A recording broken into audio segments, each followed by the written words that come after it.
Assalamualaikum warahmatullahi wabarakatuh. Perkenalkan, nama saya Stianisi, NPM 125241040, Prodi Akuntansi semester 3. Di sini saya akan mempresentasikan hasil jawaban saya dan saya akan membacakannya secara singkat. Untuk pertanyaan yang pertama, laporan wajar tanpa pengecualian standar.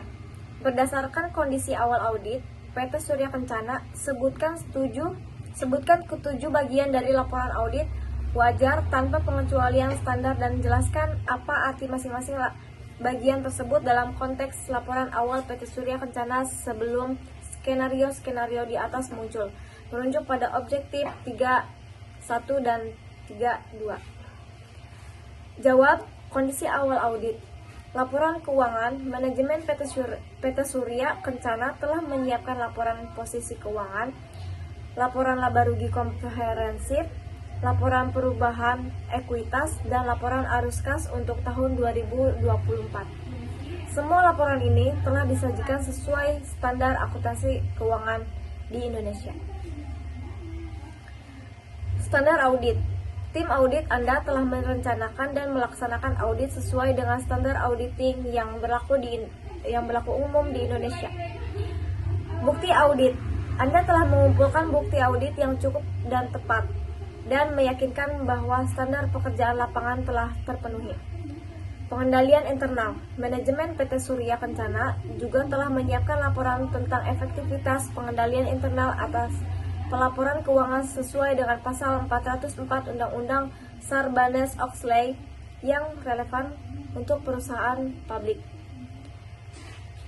7 bagian dalam proses audit wajar tanpa pengecualian standar. Yang pertama, judul laporan, alamat laporan audit, paragraf pendahuluan, tanggung jawab manajemen, tanggung jawab auditor, paragraf pendapat, nama dan alamat KAP, dan terakhir tanggal laporan audit. Untuk pertanyaan yang kedua, laporan pengendalian internal, mengapa auditor perusahaan publik diwajibkan untuk mengesahkan laporan manajemen mengenai efektivitas pengendalian internal atas pelaporan keuangan? Jelaskan elemen-elemen kunci yang akan ada dalam laporan terpisah tentang pengendalian internal, mengacu pada gambar 3.3. Jawab, paragraf pendahuluan, kami telah mengaudit neraca pelampiran milik Webrock Company. Yang kedua, paragraf ruang lingkup. Yang ketiga, paragraf pendapat. Dan elemen-elemen kunci yang akan ada dalam laporan terpisah tentang pengendalian internal ada 6, yaitu paragraf pendahuluan, paragraf ruang lingkup, paragraf definisi, paragraf keterbatasan yang melekat, paragraf pendapat, dan paragraf referensi silang. Untuk pertanyaan yang ketiga, konsistensi aplikasi prinsip akuntansi. Dalam skenario 1, PT Surya Kencana mengubah metode penilaian persediaan, bagaimana auditor akan memodifikasi laporan auditnya. Untuk mencerminkan perubahan ini, mengapa perubahan ini tidak menghasilkan opini yang memenuhi syarat, melainkan paragraf penjelasan. Bedakan antara perubahan yang memengaruhi konsistensi dan perubahan yang memengaruhi komparabilitas. Jawab, penyebab paling penting dari penambahan paragraf penjelasan atau modifikasi kata-kata pada laporan wajar tanpa pengecualian yaitu, yang pertama, tidak adanya aplikasi yang konsisten dari prinsip-prinsip akuntansi berlaku umum. Yang kedua, keraguan yang substansial mengenai going concern. 3. Auditor setuju dengan penyimpangan dari prinsip akuntansi yang dirumuskan. Dan yang keempat, penekanan pada suatu hal atau masalah lain. Baik, saya lanjut. Pertanyaan yang keempat, kelangsungan usaha.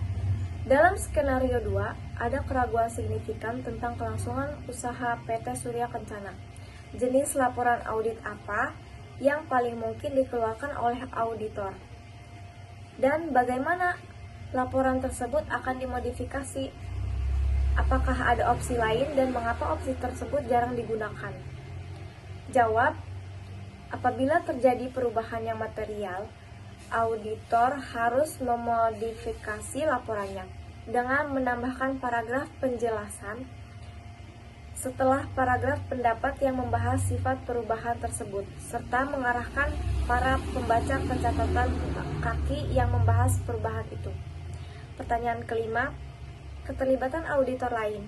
Dalam skenario 3, auditor lain mengaudit anak perusahaan PT Surya Kencana. Apa tiga alternatif yang tersedia untuk auditor utama? Dan mengapa opini bersama dipilih dalam kasus ini? Jelaskan bagaimana kata-kata laporan audit akan dimodifikasikan. Jawab, kata-kata laporan audit yang dimodifikasi adalah dalam laporan audit wajar dengan pengecualian qualified, tidak wajar adverse, atau menolak memberikan pendapat. Auditor tidak melaksanakan audit yang memuaskan, tidak yakin bahwa laporan keuangan disajikan secara wajar atau tidak independen. Pertanyaan ke-6. Pembatasan lingkup audit. Dalam skenario 4, manajemen membatasi lingkup audit atas piutang dagang. Mengingat materialitas, pembatasan ini jenis laporan audit apa yang harus dikeluarkan.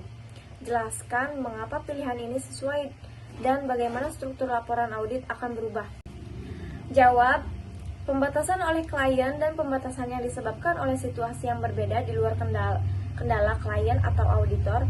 Suatu contoh pembatasan oleh klien adalah penolakan manajemen untuk mengizinkan auditor mengonfirmasi piutang yang material atau pemeriksaan fisik persediaan.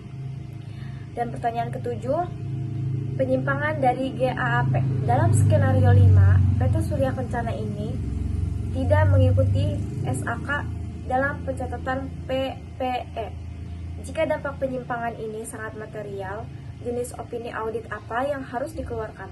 Bagaimana laporan audit akan mengkomunikasikan penyimpanan ini kepada pengguna laporan?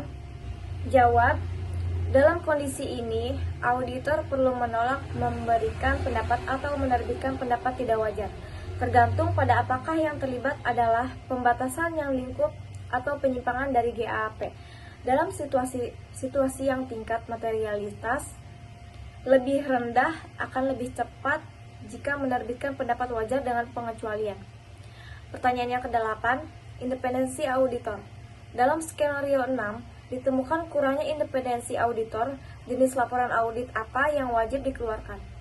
Terlepas dari materialitas, mengapa persyaratan independensi ini begitu ketat dan bagaimana laporan audit akan disusun dalam kasus ini?